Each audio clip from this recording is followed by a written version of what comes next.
Hello students, welcome to all of you. Vande Mataram.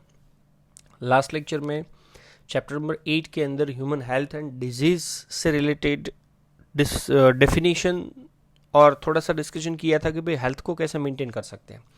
Next point है कि भाई कौन कौन से ऐसे कॉमन नंबर ऑफ डिजीज़ है जो ह्यूमन बॉडी के अंदर होते हैं। But before of that we have to discuss about that कि कौन से ऐसे एजेंट है जो ह्यूमन के अंदर डिजीज करने के लिए रिस्पॉन्सिबल माने जाते हो। तो स्क्रीन के ऊपर आप लोगों को दिख रहा है कि भाई ऐसे wide range of organisms which belongs to the bacteria, virus, fungus, protozoans and helminths. तो ये 5 ऐसे एजेंट्स हैं which cause the disease in human being.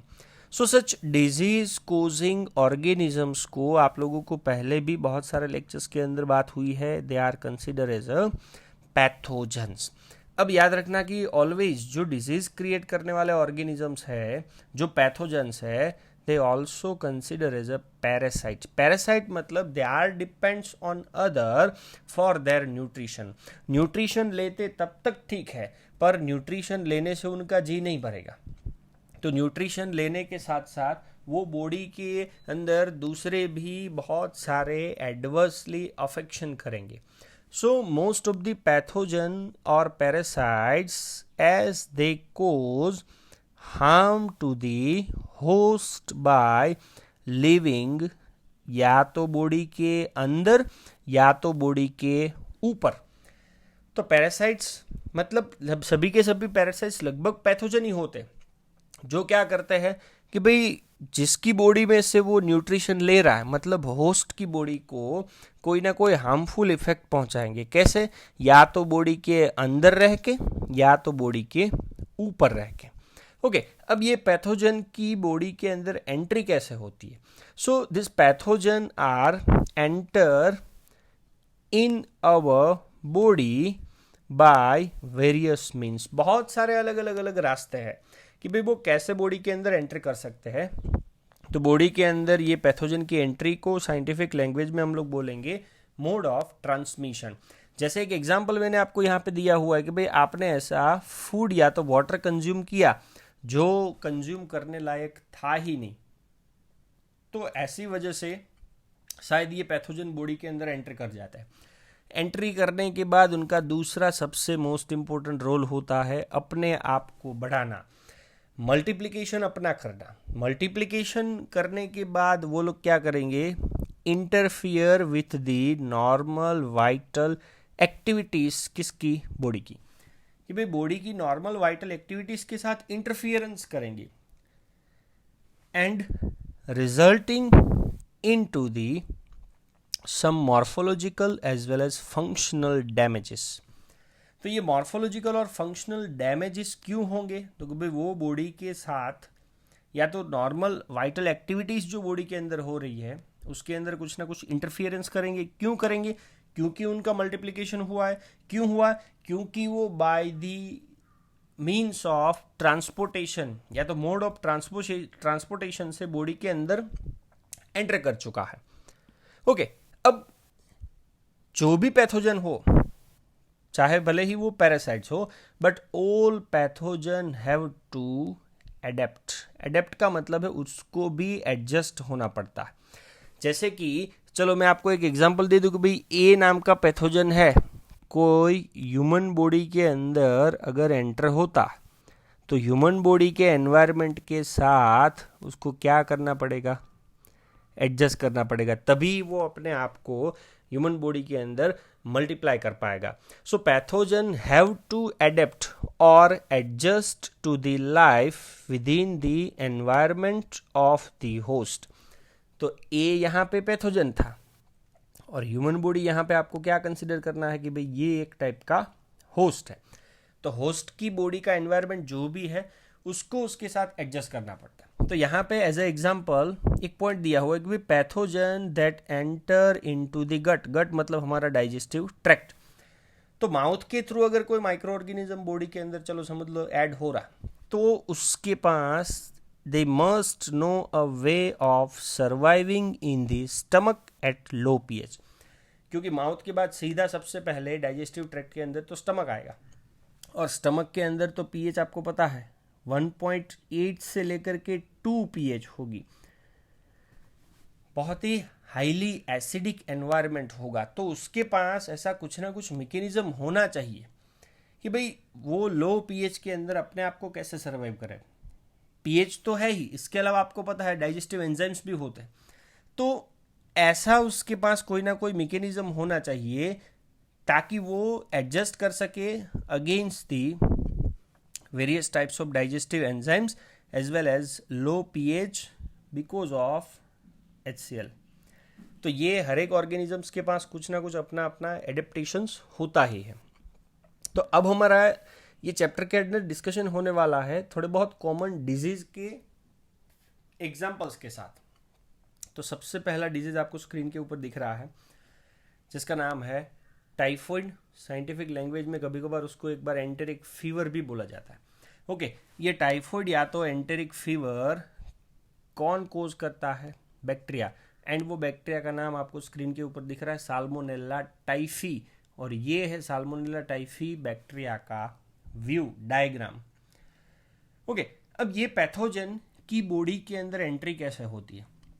So this pathogen generally enter inside the body, और सबसे पहले वो कहाँ पे जाता है? तो ह्यूमन बॉडी का जो स्मॉल इंटेस्टाइन नाम का ऑर्गन है वहाँ पे ये अटैक करता है। पर वहाँ पे उसकी एंट्री करवाता कौन है? तो भाई ऐसा फूड और वाटर जो कैसा हो गया था, कंटामिनेटेड। कंटामिनेटेड का मतलब बिकम इम्प्योर बाय पैथोजन, कि भाई कोई पैथोजन ने फूड और वाटर के ऊपर अटैक करके वो फूड को या तो वाटर को कंटामिनेट कर दिया था। अगर कोई पर्सन उसको खाता तो वो फूड उसके स्मॉल इंटेस्टाइन में जाएगा, तो ये साल्मोनेला टाइफी भी ह्यूमन बॉडी के स्मॉल इंटेस्टाइन के अंदर चला जाएगा। अब आपको पता है स्मॉल इंटेस्टाइन से तो वो माइग्रेट होकर के दूसरे ऑर्गन के पास जा सकता है, किसके सपोर्ट से? By the help of blood. Okay, अब किसी की बॉडी के अंदर चलो ये साल्मोनेला टाइफी अगर चला गया, टाइफॉइड या तो एंटेरिक फीवर उसने कर दिया, तो उसकी बॉडी में पर्टिकुलर सिम्टम्स कौन कौन से दिखेंगे? तो सिम्टम्स में एक तो आपको दिख रहा है बॉडी के अंदर हाई फीवर, टेम्परेचर भी लिखा हुआ है 39 to 40 degree Celsius. Normal body का टेम्परेचर आपको मैंने लास्ट लेक्चर में भी बताया था कि भाई 37 डिग्री सेल्सियस होता। तो high fever 39 to 40 degree Celsius, body के अंदर वीकनेस दिखेगी, स्टमक में पेन होगा, हेडेक, लॉस ऑफ एपेटाइट मतलब भूख न लगना, कॉन्स्टिपेशन।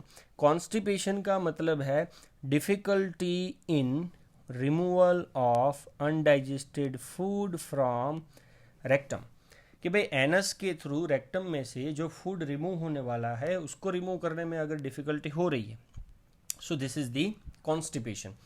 इवन कभी कभार एक सिम्टम्स और भी दिखता है, पर ये सीवियर केसेस में दिखेगा। ये वाला सिम्टम्स क्या है? Intestinal perforation. परफोरेशन मतलब it create a hole. Intestine की जो वॉल होती है उसके अंदर छोटे छोटे पोर्स हो जाते हैं। अब आप लोग सोचोगे भाई वहाँ पे अगर पोर्स हो जाएंगे तो ब्लीडिंग होना चालू हो जाएगी, एंड मे बी पॉसिबल है death is occur in severe cases, कि भाई सीवियर केसेस में अगर किसी पर्सन को टाइफॉइड हुआ है तो मे बी पॉसिबल है पर्सन की डेथ भी हो सकती है। नेक्स्ट वन, ये टाइफॉइड नाम के डिजीज को अगर हमें कंफर्म करना हो कि भाई एक्चुअल में पर्सन को टाइफॉइड ही डिजीज है या और कोई है, so for that purpose we have a confirmatory test for that, and वो टेस्ट का नाम है विडाल टेस्ट। बहुत बार एमसीक्यू के अंदर ये क्वेश्चन पूछा जाता है कि भाई typhoid fever is confirmed by which test, and वो टेस्ट का नाम है विडाल टेस्ट। लिसन, अब बायोलॉजी के अंदर मेडिसिन से रिलेटेड एक क्लासिकल हिस्ट्री है, एक क्लासिकल केस है। ये डायग्राम के अंदर एक इमेज आपको दिख रही है जो एक लेडी खाना बना रही है। वो लेडी का नाम है मैरी मेलोन। लिसन, वो मैरी मेलोन को एक दूसरा निकनेम दिया जाता है जो लिखा हुआ है typhoid Mary. By profession she was a cook but she was a typhoid carrier. Listen, ये टाइफॉइड नाम के डिजीज को पर्सन टू पर्सन ट्रांसफर करती थी। कैसे ट्रांसफर करती थी? To spread the typhoid for several years. कहाँ का केस है ये? यूएसए का। थ्रू फूड शी प्रिपेयर्ड, जो भी खुद वो फूड बनाती थी, वो फूड जो भी पर्सन खाता था, पर्सन की बॉडी के अंदर टाइफॉइड नाम का डिजीज इजीली फैल जाता था। एंड लास्ट वन, ये डिजीज को फैलाने के लिए कैरियर का काम करने वाला कौन है? House fly. आप लोगों को ये मैकेनिज्म पहले से ही पता है कि भाई कोई भी फूड या तो वाटर, अब समझ लो कि भाई वो अनडाइजेस्टेड फूड है जो टाइफॉइड वाले पेशेंट ने रिमूव किया था, अब उसके अंदर अगर वो साल्मोनेला टाइफी बैठा हुआ तो वो हाउस फ्लाई के साथ चिपकेगा, हाउस फ्लाई कोई फूड के ऊपर जाएगी तो वो बैक्टीरिया इजीली वहाँ पे ट्रांसफ़र हो गया और ऐसे डिजीज़ इजीली ट्रांसफ़र होगा। ये था first bacterial disease, salmonella typhi से होने वाला typhoid. Disease number 2 is the pneumonia. Again it create by bacteria, और बैक्टीरिया का दो नाम, हीमोफिलस इन्फ्लुएंजा, स्ट्रेप्टोकोकस न्यूमोनिया। सो ये पहले बैक्टीरिया का डायग्राम है, Haemophilus influenza, and this one is the Streptococcus pneumonia. अब ये दोनों बैक्टीरिया का मेन रोल क्या है कि भाई बॉडी के अंदर क्या इन्फेक्ट करते हैं? विच इन्फेक्ट द एल्वियोली। आपको पता है लंग्स के अंदर सबसे लास्ट पार्ट, ग्रेप्स का जो बंच होता है, is known as air filled sac of lungs. तो अब आपको पता चल गया कि भाई एल्वियोली के अंदर तो एयर ही भरा होना चाहिए, बट जब ये न्यूमोनिया का इन्फेक्शन होता है, so because of this infection alveoli get filled with fluid. कभी भी एल्वियोली के अंदर फ्लूइड नहीं होना चाहिए, तो फ्लूइड किसकी जगह पे आ जाता है? इंस्टेड ऑफ वाटर, और we can say that gas. तो गैस की जगह पे अगर एल्वियोली के अंदर फ्लूइड आ जाता है, it lead to the severe problems in respiration. कि भाई एल्वियोली का काम था गैस को एक्सचेंज करना, पर गैस की जगह पे उसके अंदर अगर कोई फ्लूइड भर गया है तो ये रेस्पिरेशन में बहुत सारी डिफिकल्टी क्रिएट होगी। So this is the pneumonia disease. Symptoms अगर आप लोग देखोगे, फीवर, चिल्स, ठंडी लगना, बॉडी का टेम्परेचर बहुत ही डाउन हो जाना, cough and headache. Severe cases में कभी कभार पर्सन के लिप्स और उसकी फिंगर के जो नेल्स होते हैं, they may turn from grey to bluish in colour. पर ये सिम्टम्स कब दिखेगा? जब सीवियर केसेस, मतलब न्यूमोनिया का इन्फेक्शन बहुत ही ज़्यादा हो जाता है, उस टाइम की मैं बात कर रहा हूँ। ओके, अब हेल्दी पर्सन को ये डिजीज़ कैसे मिलेगा? तो भाई हेल्दी पर्सन एक्वायर, मतलब गेट इन्फेक्शन बाय इनहेलिंग, मतलब इंसर्ट द ड्रॉपलेट्स और aerosol released by infected person. तो आजकल पूरी दुनिया के अंदर मास्क के यूटिलाइजेशन की बात चल रही है। तो समझ लो कोई न्यूमोनिया वाला पेशेंट है जिसने स्नीजिंग के थ्रू अपना जो भी एरोसोल या तो ड्रॉपलेट्स है वो को एटमॉस्फेयर में रिलीज किया, और वो अगर कोई हेल्दी पर्सन ने इनहेल कर लिया तो ये डिजीज फैलने के चांसेस है। या तो दूसरा, इवन शेयरिंग द ग्लासेस और यूटेंसिल्स, मतलब vessels, with an infected person. भाई इन्फेक्टेड पर्सन ने यूज किए हुए ग्लासेस या तो यूटेंसिल अगर कोई नॉर्मल पर्सन यूज करेगा तो मे भी पॉसिबिलिटी है ये डिजीज उसकी बॉडी के अंदर भी फैलेगा। तो ये दो एग्जांपल मैंने आपको दिए थे बैक्टीरिया की वजह से फैलने वाले डिजीज। दूसरे भी एग्जांपल्स हैं जो बैक्टीरियल डिजीज के नाम से जान सकते हैं, जैसे कि डिसेंट्री है, number 2 is the plague, and number 3 is the diphtheria. तो ये दो डिजीज हमने देखे जो बैक्टीरिया की वजह से फैलते हैं। Disease number 3 is the common cold. Common cold कौन करने वाला है? Virus, and this virus is consider as a rhino virus.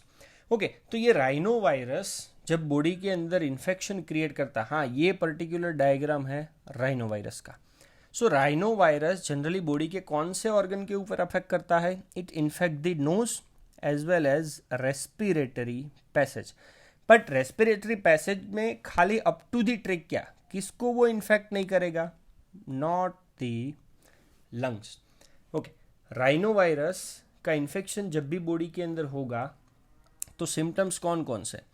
Nasal congestion, मतलब जो नोज है they are fully filled with the fluid. Second one is the discharge of fluid from the nose. अब सीधी सी बात है, नाक अगर पूरा फ्लूइड से भरा हुआ है तो वो फ्लूइड का डिस्चार्ज भी नोज से होता रहेगा। Number 3 is the sore throat. Sore throat का मतलब आपको दिख रहा है कि भाई आपके नोज के अंदर या तो रेस्पिरेटरी ट्रैक्ट में बर्निंग सेंसेशन जैसा लगेगा। हॉर्सनेस, हॉर्सनेस का मतलब है नोज की जो स्मेल आइडेंटिफाई करने की सेंसिटिविटी है वो होगी उससे बहुत ही कम हो जाती है। And some common symptoms is the cough, headache and tiredness, या तो आप लोग बोल सकते हो वीकनेस। अब ये डिजीज पर्सन टू पर्सन कैसे फैलेगा? सेम टू सेम आपको मैंने बताया कि भाई अगर कोई पर्सन ने मास्क यूज नहीं किया है तो droplets which are resulting from cough और sneeze of an infected person are either inhaled directly और ट्रांसमिटेड थ्रू।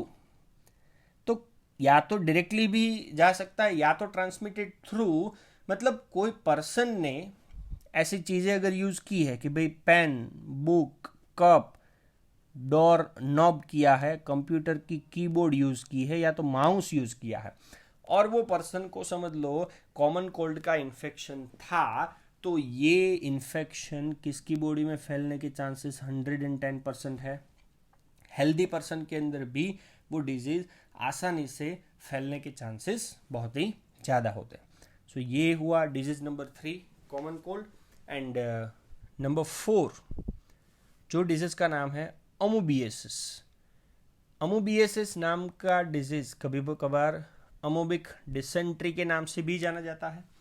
एंड ये डिजीज़ करने के लिए लिसन, ना ही बैक्टीरिया है ना ही वायरस है, but it is a protozoan parasites, और वो प्रोटोजोअन पैरासाइट्स का नाम है Entamoeba histolytica. And this is the diagram of Entamoeba histolytica. अब ये एंटामोबा हिस्टोलाइटिका नाम का जो प्रोटोजोअन है ज़्यादातर ह्यूमन बॉडी के कौन से ऑर्गन में सर्वाइव करता है? With in the large intestine. जब ये अमोबियासिस नाम का डिजीज होगा तो पर्टिकुलरली बॉडी के अंदर दिखने वाले सिम्टम्स, तो एक कॉन्स्टिपेशन, आगे भी मैंने आपको बताया था कि भाई कॉन्स्टिपेशन मतलब difficulty to remove undigested food from the rectum. Number 1 constipation and number 2 is the abnormal pain and cramps. Listen, cramps का मतलब है ऐसा लगेगा कि भाई कोई मसल्स को फोर्सफुली कॉन्ट्रैक्ट करवाने की ट्राई करता है। सो क्रैम्प्स का मतलब है पेनफुल कॉन्ट्रैक्शंस ऑफ मसल्स।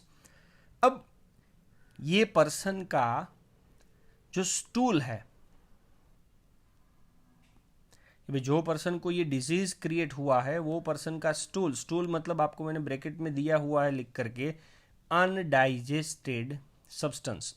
तो अनडाइजेस्टेड सब्सटेंस या तो स्टूल के अंदर एक्सेस अमाउंट में म्यूकस दिखेगा और कभी कभार ब्लड जो है वो वहाँ पे क्लॉट होने के चांसेस भी है। सो ये सभी के सभी सिम्टम्स है related with the amoebiasis. Next one is the, भाई ये डिजीज को एक पर्सन से दूसरे पर्सन की बॉडी में अगर हमें ट्रांसफर करना हो तो उसके लिए एज अ मैकेनिकल कैरियर कौन काम करेगा? House fly. So house fly act as a mechanical carrier and transmit the parasite from faeces of infected person to the food and food products. जैसे आपको आगे के डिजीज में भी मैंने बताया कि भाई हाउस फ्लाई अगर कोई पर्सन के फिशेस के ऊपर बैठ करके फूड या तो फूड के प्रोडक्ट के ऊपर जाती है, so this food obviously become a contaminated, और अगर ये कंटामिनेटेड वाटर और फूड कोई हेल्दी पर्सन कंज्यूम करता है तो उसकी बॉडी के अंदर डिजीज फैलने के चांसेस के जो सोर्सेस है वो सबसे ज़्यादा हो जाते हैं। सो ये थे 4 कॉमन ह्यूमन बॉडी के अंदर दिखने वाले diseases. Thank you very much. जय हिंद।